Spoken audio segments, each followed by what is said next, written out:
ବାପା କେତେ ସୁନ୍ଦର ପଦଟି କହିଲେ।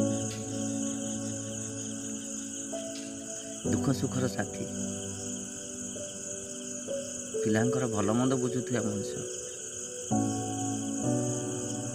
ପିଲାଙ୍କ ମନକୁ ବୁଝିକି ମନ ଖୁସି କରୁଥିବା ମଣିଷ,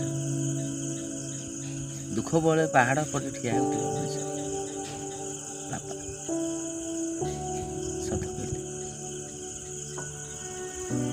ନିଜେ ପଛେ ନ ଖାଇ ପିଲାଙ୍କୁ ଆଣି ଖୁଆଉଥିବା ଭଲ ଭଲ ସ୍ୱାଦ ଖାଦ୍ୟ ଦେଉଥିବା ମଣିଷ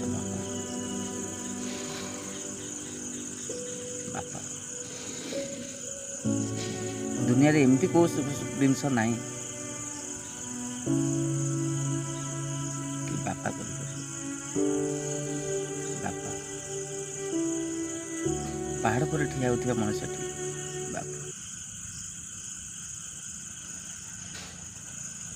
ସତ କହିଲେ, ଗୋଟେ ବାପା ପିଲାଙ୍କ ପାଇଁ କ'ଣ ନ କରେ।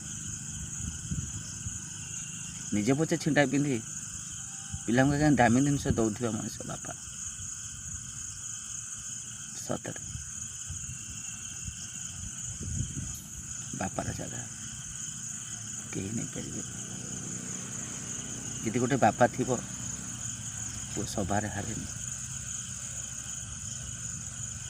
ଗୋଟେ ବାପା ଥିଲେ ପୁଅ କେବେ ଭାଙ୍ଗି ପଡ଼େନି। ଗୋଟେ ବାପା ଥିଲେ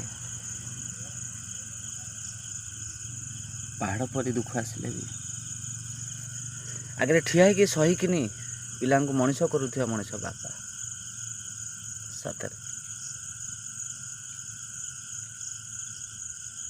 ଜଗତରେ ଏମିତି ମଣିଷକୁ କେବେ ବି କଷ୍ଟ ଦିଅନ୍ତୁନି ଆଜ୍ଞା, ଯେ ନିଜ ଖୁସିକି ଜଳାଞ୍ଜଳି ଦେଇ ପିଲାଙ୍କୁ ସବୁବେଳେ ଖୁସି ଦେଉଥିବା ମଣିଷଟି ବାପା। କ'ଣ କହୁଛନ୍ତି? ବାପା ପରି କେହି ହେବେନି ଆଜ୍ଞା। ସେଥିପାଇଁ ବାପାଙ୍କୁ ସବୁବେଳେ ସମ୍ମାନ ଦିଅନ୍ତୁ।